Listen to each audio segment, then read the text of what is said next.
이런 애들 상대하면서 이렇게 내가 구차하게 그거 증명해야 돼서 나 안 해, 안 써. 이렇게 막 하고 있었어요. 그때 등장한 게 헨리입니다.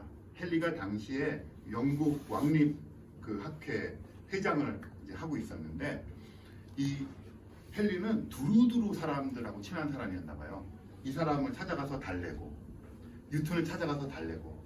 그러니까 뉴턴이 가면 뭐 좀 너 만유력 법칙이라는 거 발견했다는데 좀 보여줘. 그러면 아 있어. 그러면 이런 거죠. 안 보여주는 거예요. 보여줘 그래도 안 보여주고, 그 뉴턴을 찾아가서 설득하고 설득해가지고 글로 책으로 쓰게 만든 게 프린키피아예요. 그 프린키피아가 나왔잖아요.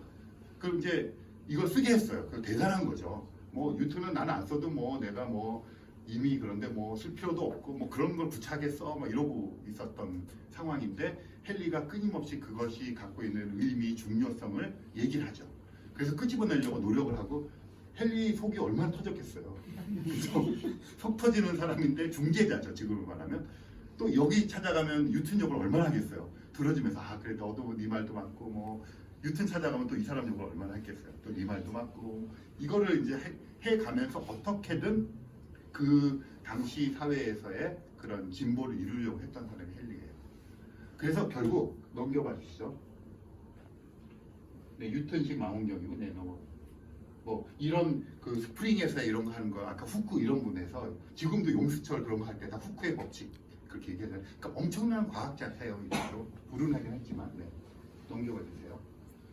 그래서 이 다큐멘터리의 그 챕터가 이제 뉴턴과 이런 것이었는데, 뭐 이렇게 처음 뵀을 때 넘어가 주세요. 한번 보시면서 이제 그 앞에 출판을 하려고 그러는데 왕립협회에서 돈이 다 떨어졌어요.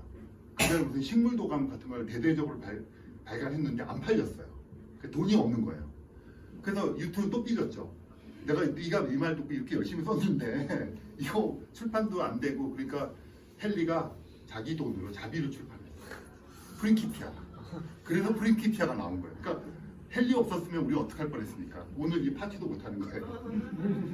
그래서 그 정도로 헨리는 뉴턴에 대한 애정이 있었고, 그 사람이 정말 위대하다는 것을 알았고, 그래서 그걸 이제 지원하기로 한 거죠. 그래서 자비를 출판합니다. 네, 다음. 그래서 나오게 된. 그래서 프린키피아가 그 뉴턴이 일생의 역작으로 뭐 두고두고 하면서 정말 그렇게 나온 것이 아니라, 네가 증명했다 그러는데 케플러의 그 경험 법칙을 네가 증명해가지고 만유인력 법칙을 알아냈다는데 이게 지금 여기에 있어.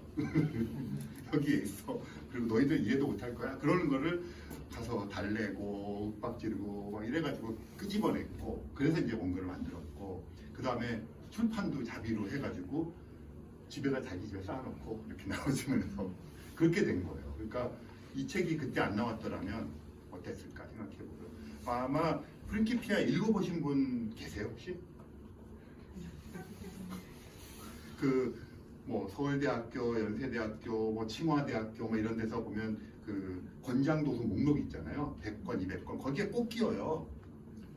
그거 해제 혹시 읽어보셨는지 모르겠는데 안 읽고 쓴 거예요.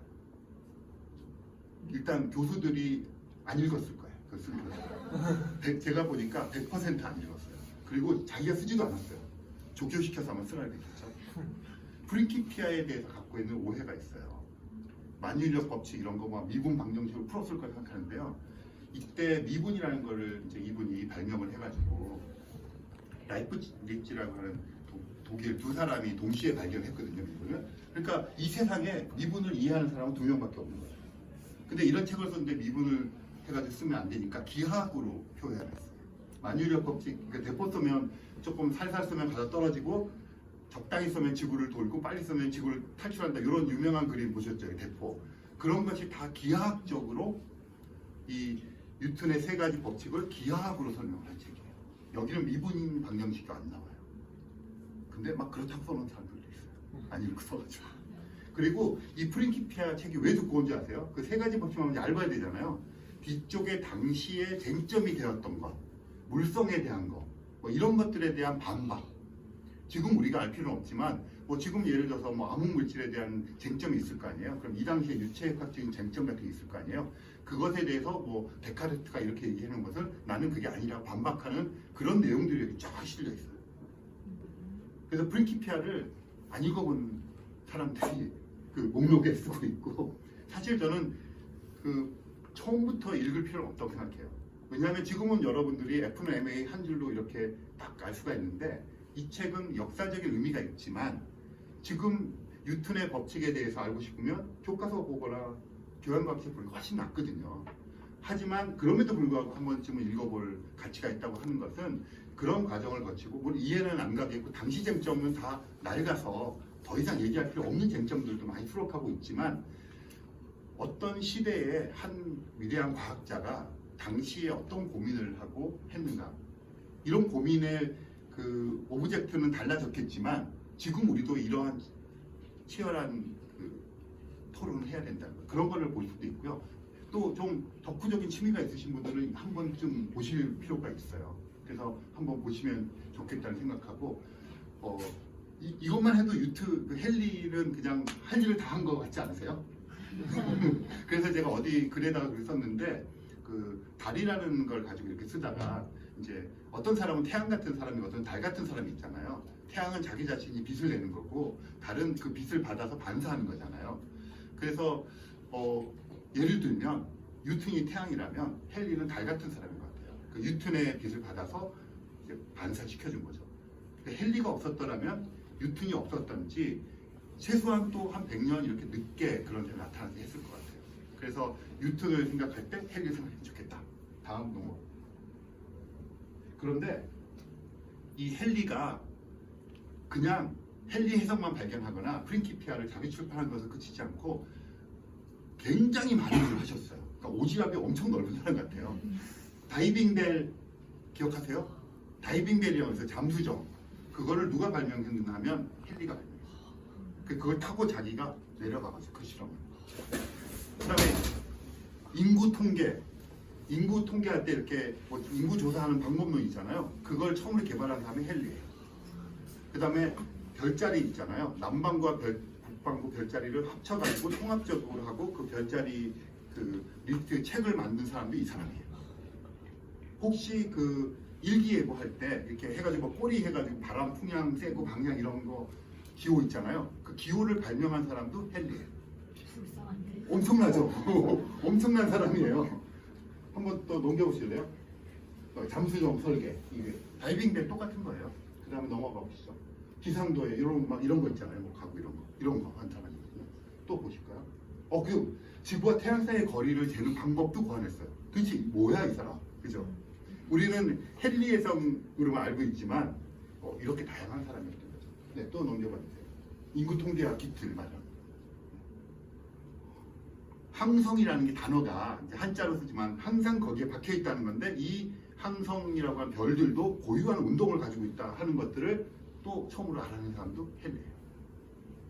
또 더 있나요? 그 다음에 이거 진짜 헨리에서 여러 넘어가 보시죠. 그 다음에 이제 예측하면서 여기서 멈추고 이제 마무리를 할게요.